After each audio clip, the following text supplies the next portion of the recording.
Hello friends, welcome to colours up channel. Friends, ప్రతి మనిషికి నిద్రలో కలలు వస్తుంటాయి. మనకొచ్చే ప్రతి కళకి ఏదో ఒక అర్థం ఉంటుంది. అయితే కళలో కొన్ని జంతువులను కానీ సంఘటనలు కానీ చూస్తే అది మన భవిష్యత్తులో జరిగే నష్టాన్ని లేదా శుభాన్ని తెలియజేస్తాయి. మరి ఆ కళలేంటో ఇప్పుడు ఈ వీడియోలో తెలుసుకుందాం. అగ్నిపురాణం ప్రకారం క్షవరం చేయించుకున్నట్టుగా, ఒంటికున్న వస్త్రాలు పోయినట్టుగా, మలిన వస్త్రాలు ధరించినట్టుగా, పైనుండి అకస్మాత్తుగా కింద పడినట్టుగా ఇలాంటి సంఘటనలు గనక మీరు కలలో చూస్తే అది మీకు భవిష్యత్తులో చెడు జరగబోతుందని సూచకం. అలాగే పాములను చంపడం, కుక్క, గాడిదే ఉంటే కనిపించడం, మీరు ఆ జంతువులపై ఎక్కినట్లుగా కలలో చూస్తే మీకు భవిష్యత్తులో చెడు జరగబోతుందని దాని అర్థం. కలలో మీరు కనుక పూల తోటల్లోనూ పండ్ల తోటల్లోనూ తిరుగుతున్నట్లుగా, ఆకాశంలో ఎగురుతున్నట్లుగా అనిపించినా మీకు భవిష్యత్తులో మంచి జరగబోతుందని అర్థం.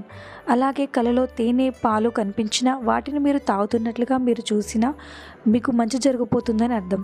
అయితే పాములు, తేళ్లకి మధ్యలో మీరు ఉన్నట్లు అనిపిస్తే మీరు భవిష్యత్తులో శుభకార్యాల్లో పాలు పంచుకోబోతున్నారని అర్థం. ఇది ఫ్రెండ్స్ ఇవాళటి అప్డేట్స్. మీకు మరిన్ని మంచి అప్డేట్స్ కావాలంటే కలర్స్ అప్ ఛానల్ని లైక్ చేయండి, షేర్ చేయండి, సబ్స్క్రైబ్ చేయండి.